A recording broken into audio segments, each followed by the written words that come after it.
Hi, I'm Donald McIntyre, Senior Editor at the ETC Cooperative. This is the Ethereum Classic show, and joining us today is Bob Summerwill, and we're going to talk about the ETC Grants DAO. Hi, Bob. How are you? Hello. Good to see you, Donald. I'm good, thank you. Good to see you too. Thank you very much for your time. So today, the ETC Cooperative and Bitmain and Antpool are launching the ETC Grants DAO. It's a great day for Ethereum Classic. So I wanted to ask you a few questions about the program itself. The first question is, what is it? What is the program? Okay. Yeah, so I mean, it is a great day. It's a very long-awaited day as well. We've been speaking about grants program through last year, and then Bitmain and Antpool came to the table in July or so, and we've finally sort of worked through all of these details to work out, well, what do we want to do with these funds that they've brought to the table? Mm-hmm. So the conclusion's been quite simple. It's a grants program for the ecosystem. Many other projects have such things, often called an ecosystem fund or similar. But essentially, it's grants to fund people building on ETC. Well, that's great. Let's go over the details then. My other question is, what is the timing? How this first round, for how long is it going to go, or less? Yeah. So today, 31st of January, is the opening day. Hooray! The process is open for applications as of today, and that period runs through the remainder of February, March, and April. Okay. So applications close on the 30th of April. Then through May, we are reviewing, assessing, making decisions on funding choices. And that's a little into June as well. But during June is when the results of round one will be announced. Good. Funds will be dispersed, and then at some point later, we're going to do round two. Good. Similar kind of theme. We're having an extended period for applications this time round. The full 3 months. Mm-hmm. Essentially, it's a brand new program. We don't know how it's going to go. We don't know how many different kind of applicants we'll have, and so it's the first time through for everyone. So we're having that extended period so that people have got time to learn about and bring things in. I think 3 months. 3 months is a good period. There's a lot of developers and teams that were waiting for the grants program, so I think there's going to be a good turnout of proposals. So for developers and teams to know, it starts today and all the way to April 30th. They can still apply in this 3-month period. That's right. Yeah. May is going to be the month where they're going to be classified, etc., and the winners are going to be announced, etc. Very good. And how large is this round? So we've allocated up to $1 million worth of funding, which will be in the form of ETC. So the grants are being, given out with the accounting being in US dollar equivalents, but payouts will be in ETC. Okay. There are a few different categories of grants. So the smallest amount is a community grant, which is a maximum of $10,000, and that's talking about really grassroots activities. Just reading from the website, hosting presentations, meetups, articles, clubs, translations, social media, all sorts of things which are, basically soft hands-on. Mm-hmm. So those are limited to 10,000. The next one is a conversion grant, which is up to 25,000 for bringing an existing project over to ETC. Mm-hmm. But the next level is a standard grant, which is up to 50,000. So most things would fall into that basically a 50,000 limit for majority of those grants. We do have a premium grant level for if people are looking for more than 50,000, and that's really an extended set of requirements, right? If you're looking for that level, you're really going to need to have a good prior record of success and really be bringing something exceptional to the table. But those are the layers. Yeah. Good. And that's the premium one, 50,000, over 50,000. Okay. Over 50. Yeah. I put the categories on the screen. Can you see them? Yeah. Good. So they're showing on the screen. So yeah, just to say, so the website for all of this is ETC Grants .io. That is the canonical URL for all of this information. So developers, teams, whoever wants to, even community members who would like to get one of the categories of these grants, they have to go to etcgrantsdao.io. That's correct. And the website spells out all of these details. It will obviously talk through a few of them here, but all the detail is in here. And then see there's the apply now button. If you want to just click that here. Donald, to sort of show. Yeah, if you want to click on either of them, there's two of them. Okay. Yeah, either. So they're the same. So yeah, so that'll take you to a pretty detailed. This is the application. Yeah. I have a question about the application. So you put all your details here, your team details, or if you're a single developer, your details here. And do you have to send separate documents like a pitch deck or something like that, or is this form all the information fits in this form for an? Well, if people have got additional supporting information, by all means insert as many URLs as you need. There's no potential in this particular Airtable software for doing attachments. Okay. But hyperlinks, absolutely. Yeah, the more information, the better. So you can put a link to a pitch deck or a PDF document with a paper or something like that. Good. Absolutely, yeah. Excellent. Yeah. So any team who wants to apply then or individual developer or community member goes to etcgrantsdao.io and they have to press the apply button that you see on the website. And these are the categories so that people can know what to expect in terms of what they can build, etc. And related to this, then you have suggestions here, which I think is a very good idea. Can you talk about the suggestions? For sure. Where are we? So I'm just scrolling down. I put it here on the screen. Oh, okay. Sorry, I'm just doing it on mine. I'll just be a second.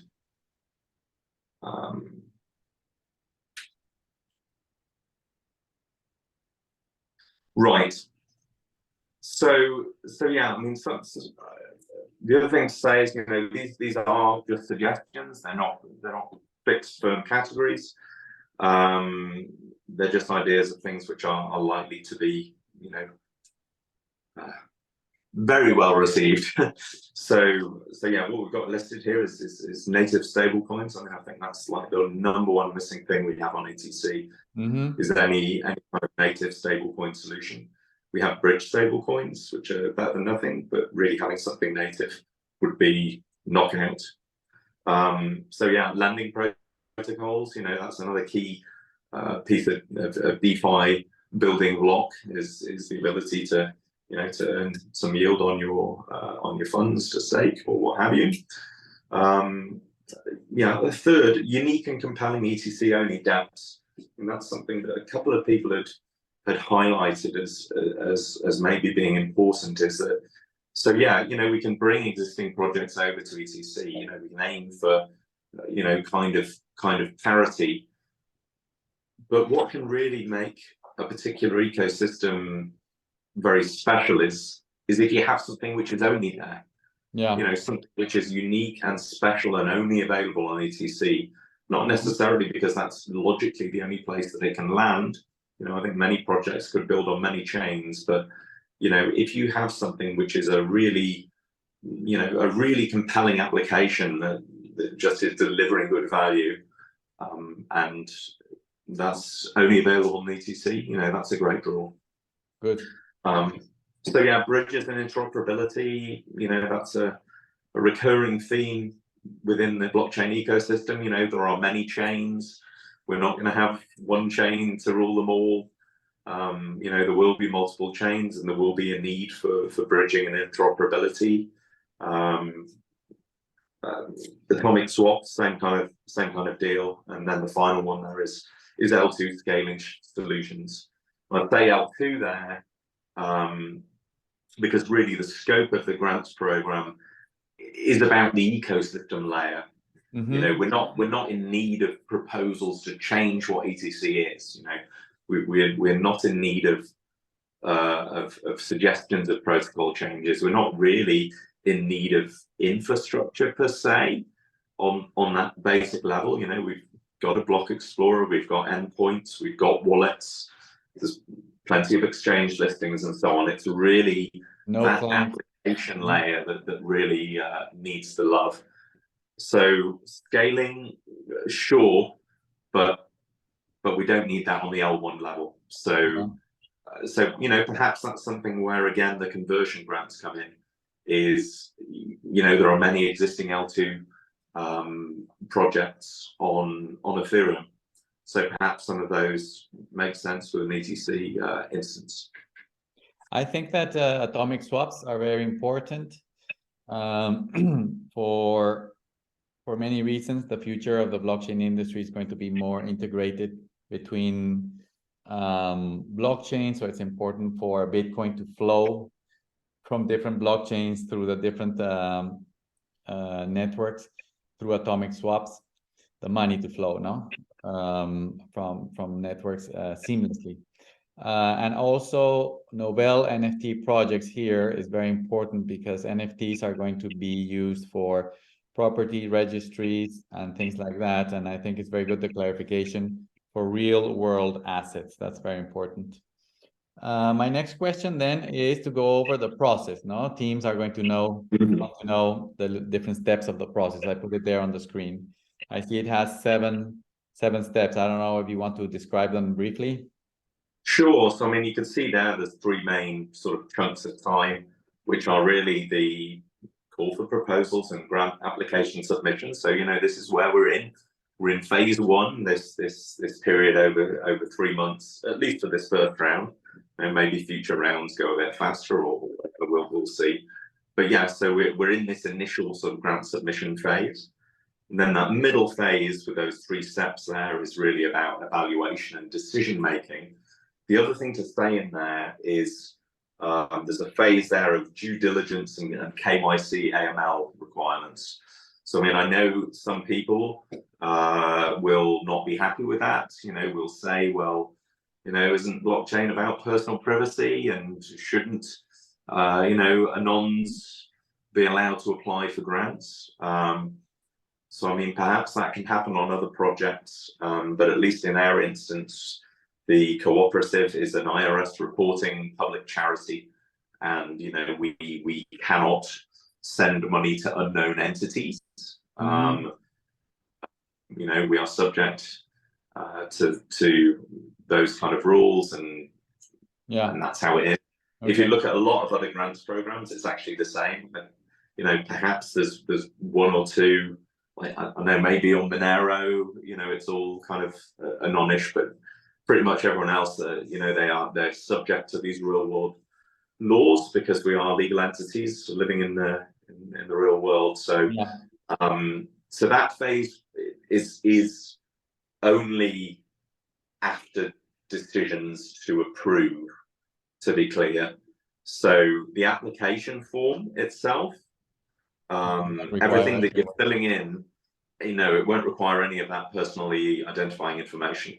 So the application that you're filling in there, just so everyone knows, everything there will be publicly visible as well.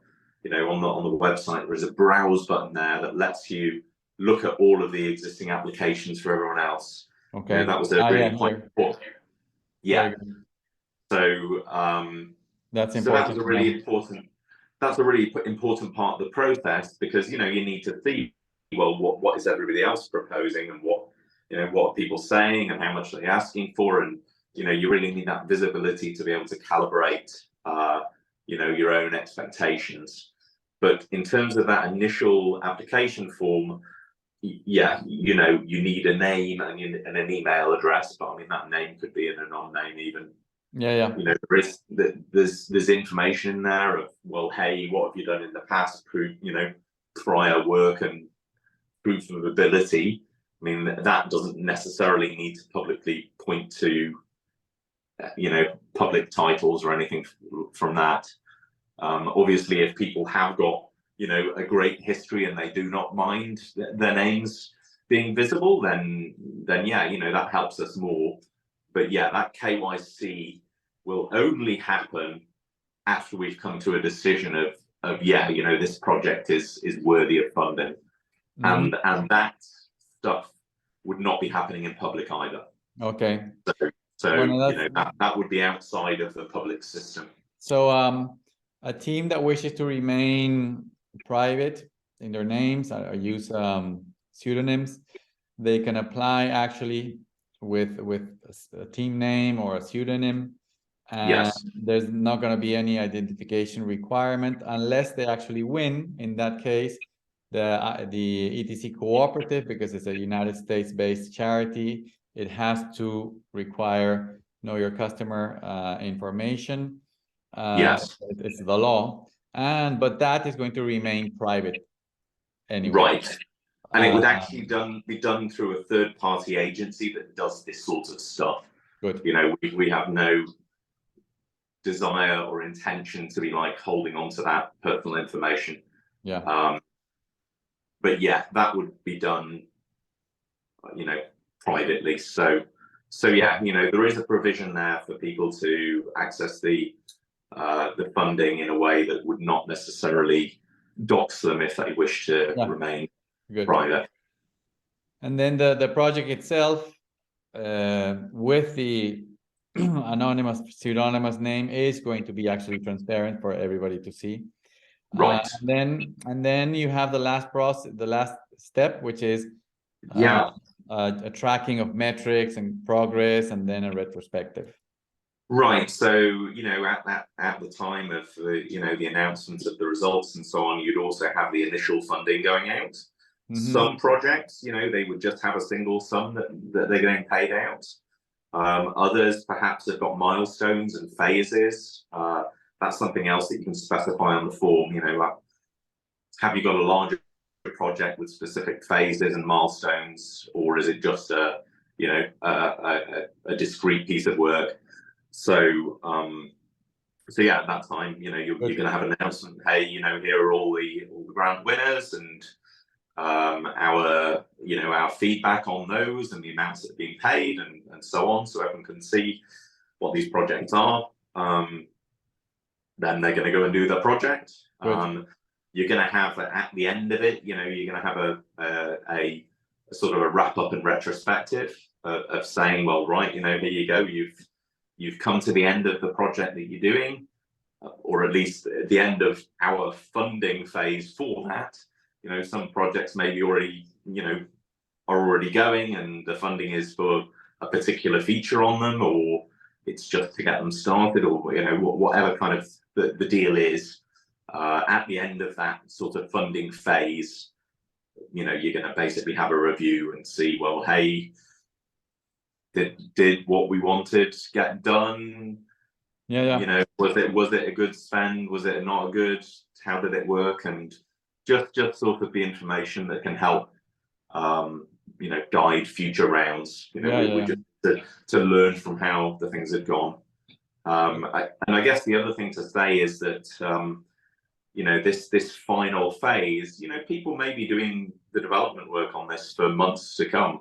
It's not like, right, here you go, you've got a month, do what you can, and we're going to review it. Some of these might be going on for quite a long time to go. So when we come to round 2, it's not like these phases are completely linear across the rounds either. The new applications, could be opening up you know, pretty soon to the same time as the previous ones are being given out. You know, it's like, right, okay, here's the next round, you know, opening up, or maybe it's a little later, but yeah, you know, the different rounds of them, they're not, the execution on them is not necessarily linear and bounding. You know, we're going to have these later rounds, and quite possibly teams that get funding in earlier rounds are, you know, they're going to be coming back in future rounds to say, well, hey, we can do some more, or what have you. Yeah, some projects can take 6 months, others 12 months, others 18 months to implement, and maybe they apply for the same project in the second round, the third round, and if everything is going fine, there's no reason why they wouldn't get the rest of the funding. I think the whole design and the program itself is very professional. It's very well laid out in the website. Everything is explained there, and that everybody's going to find this information very useful and very efficient to dedicate their time and their work. I have one last question, which is, who funded the whole Grants DAO program? No, the long-term funding, not this round specifically, but who are the funders? Right. It was announced before. It was Bitmain, Antpool, the ETC Cooperative. How right. So yes, in July of 2022 at the WDMS conference, which is Bitmain's World Digital Mining Summit, they announced that Antpool were committing $10 million for funding of the ETC ecosystem. So in the intervening time, you know, we've been working through what that's going to look like. So yeah, you know, the three donors into this program are Bitmain and Antpool, and also the cooperative is donating $250,000 into the program, which was what money that we had earmarked for our own grants program, but you know, that would have been the sum of it. We're obviously not as well funded as they are, but yeah, so you know, funds from all of those groups are can be placed in a multi-sig specific for this first round of grants program. So it's obviously plenty left in the tank for future rounds. You know, we don't want to overcommit and just, right, $10 million of grants, let's go. In 3 months. We don't know what level of interest will be or the quality of applications or anything. So we are doing a first round, and we will course adjust from that. You need to learn and go using the money more efficiently with time. So the total amount is $10 million, 250,000, of which $10 million were contributed by Bitmain and Antpool. This is the long-term grants DAO. And this particular round is $1 million, and it's 3 months from starting today through April 30th. And individuals and teams can go to apply and read all about the program and the process to etcgrantsdao.io, and there they have the apply button, and that's how to go through the process. That's right. Excellent. Bueno, thank you very much, Bob, for your time, for the explanation, and good luck with the whole program. Okay, thanks so much, Donald, and yeah, please do bring your ideas, everybody, and you know, really excited to see what people have planned and what we can get building together. Yes, come go to etcgrantsdao.io. Thank you very much. Cheers. Bye-bye.